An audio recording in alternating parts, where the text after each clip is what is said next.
नमस्कार दोस्तों, कैसे हैं आप सब। मैं पंकज शर्मा स्वागत करता हूं आप सभी का एससीएस एकेडमी के यूट्यूब चैनल में। दोस्तों, आज के इस वीडियो में हम चर्चा करने वाले हैं वैश्विक स्तर के एक और महत्वपूर्ण संस्था के बारे में, जिसका नाम है विश्व बैंक या द वर्ल्ड बैंक। चलिए दोस्तों, शुरू करते हैं आज के इस वीडियो को। सबसे पहले चर्चा करते हैं परिचय के बारे में।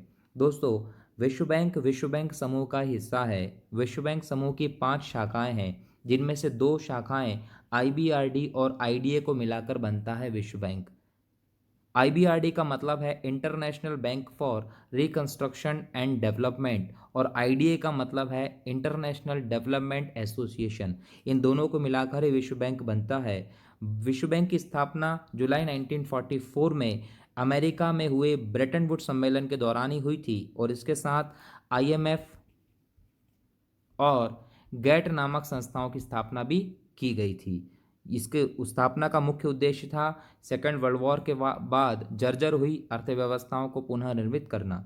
वर्तमान में विश्व बैंक की सदस्य संख्या 189 है और इसका मुख्यालय अमेरिका के वॉशिंगटन डीसी में है। विश्व बैंक समूह के अध्यक्ष वर्तमान में अमेरिका के डेविड मालपास हैं।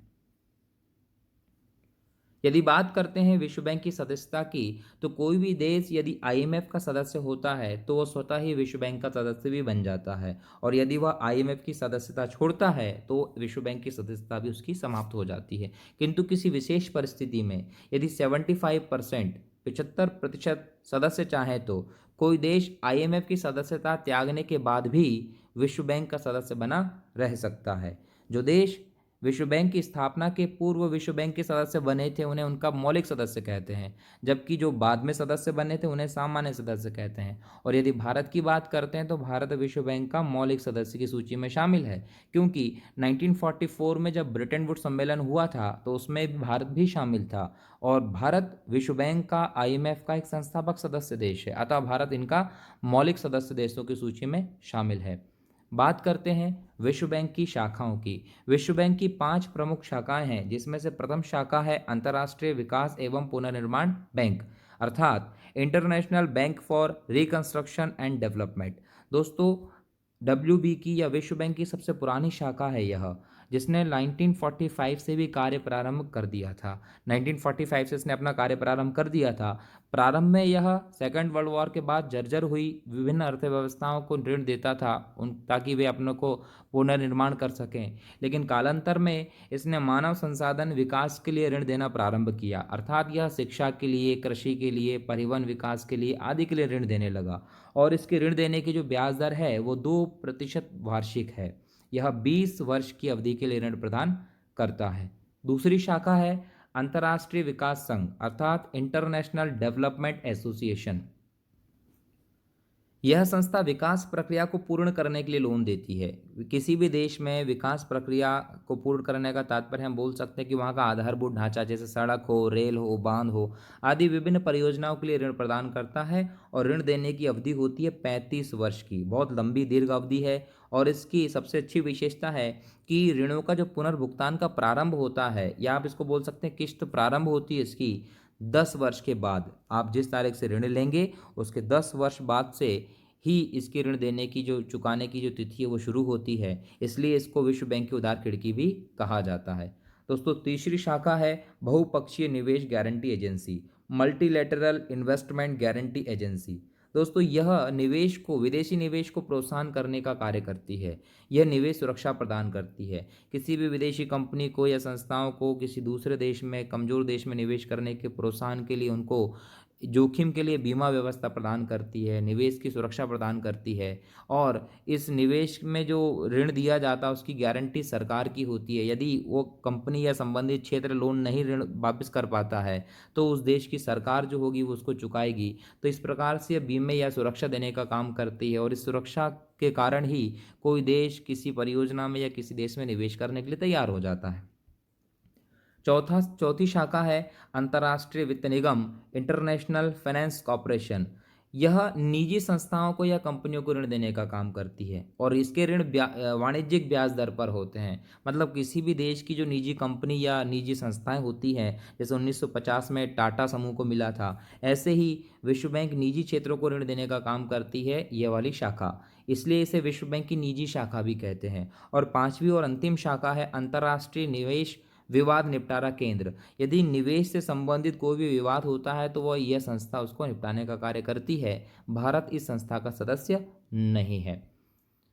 दोस्तों अब बात करते हैं उद्देश्यों की। तो विश्व बैंक के विभिन्न उद्देश्यों को लेकर स्थापित किया गया था, जिसमें प्रमुख हैं कि सदस्य देशों को विकास एवं आर्थिक पुनर्निर्माण के लिए दीर्घकालिक लोन देगा, अल्प विकसित राष्ट्रों, युद्ध विच्छिन्न देशों में मौद्रिक व अपर्याप्त औद्योगिक विकास में सहायता करेगा, सदस्य देशों की आवश्यक योजनाओं के लिए ऋण देगा, उनके तीव्र एवं संतुलित विकास करने के साथ देगा, संस्थागत निवेशकर्ताओं को ऋण की भुगतान गारंटी प्रदान करेगा और गैर सरकारी विदेशी पूंजी के निवेश को बढ़ावा देगा, श्रमिकों के जीवन स्तर तथा काम की शर्तों को बेहतर बनाने के प्रयास करेगा। साथ ही विश्व व्यापार के संतुलित विकास को प्रोत्साहन देने का उद्देश्य रखा गया था विश्व बैंक को स्थापना को लेकर।